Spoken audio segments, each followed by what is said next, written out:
Slip hope ಅಂತ ಹೇಳಿ. So ಒಂದಷ್ಟು ಜನನ ಯಾರ ಕೈ ನಡೆಯೋಕ್ಕಾಗಲ್ಲ ಅವರನ್ನೆಲ್ಲ ಈ ಥರ ತೋರಿಸ್ಕೊಂಡು ಗೈಡ್ ಮಾಡ್ಕೊಂಡು ಒಂದಷ್ಟು ಪ್ಲೇಸಸ್ನ ತೋರಿಸ್ಕೊಂಡು ಬರ್ತಾರೆ. ಸೊ ಒಂದಿಷ್ಟು ಅಂತ ಅಮೌಂಟ್ನ ಕಲೆಕ್ಟ್ ಮಾಡ್ತಾರೆ. ಸೊ ನಾವು ಇವಾಗ ಒಳಗಡೆ ಹೋಗೋಣ ಅಂತೇಳಿ ಹೋಗ್ತಾ ಇದ್ದೀವಿ. ನಮಗೆ ಡ್ರೈವರು ಅಂದರೆ ನಾನು ಗೈಡ್ ಹೇಳಿದ್ನಲ್ಲ, ಅವ್ರಿಗೆ ಫೋನ್ ಮಾಡಿದರು. ಸೊ ಅವ್ರು ಹೇಳಿದ್ರು ಒಳಗಡೆ ಬಂದು ವೆಯ್ಟ್ ಮಾಡ್ತಾರೆ, ನಾನು ಈ ಥರ ಗ್ರೀನ್ ಕಲರ್ ಶರ್ಟ್ಸ್ ಹಾಕಿರ್ತೀನಿ ಆ್ಯಂಡ್ ಅವ್ರ ಹ್ಯಾಟ್ ಮೇಲೆ ಅವ್ರ ಕಂಪ್ನಿದು ನೇಮ್ ಇರುತ್ತೆ ಅಂತ ಎಲ್ಲ ಹೇಳಿದರು. ಸೊ ಇನ್ನೂ ಒಂದಷ್ಟು ಜನ ಬರೋವಂಥ ಟೈಮ್ ಇತ್ತು. ಆ್ಯಂಡ್ ಇಲ್ಲೂ ಅಷ್ಟೇ ಡ್ರೆಸ್ಗಳು ತುಂಬಾ ಚೆಕ್ ಮಾಡ್ತಾರೆ. ಒನ್ ಪೀಸು ಮತ್ತು ಮಂಡಿಯಿಂದ ಮೇಲ್ಗಡೆ ಇದ್ದರೆ ಸ್ಲೀವ್ಲೆಸ್ ಎಲ್ಲ ಇದ್ದರೆ ಒಳಗಡೆ ಅಲೋನೇ ಮಾಡಲ್ಲ.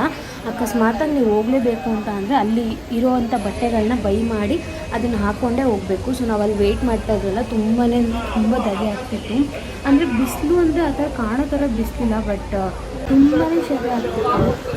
ಸೊ ನಾನು ಹೇಳಿದ್ನಲ್ಲ, ಇಲ್ಲಿ ನಿಮಗೆ ಎಂಟ್ರೆನ್ಸಲ್ಲೇ ಅವರು ಬಟ್ಟೆನ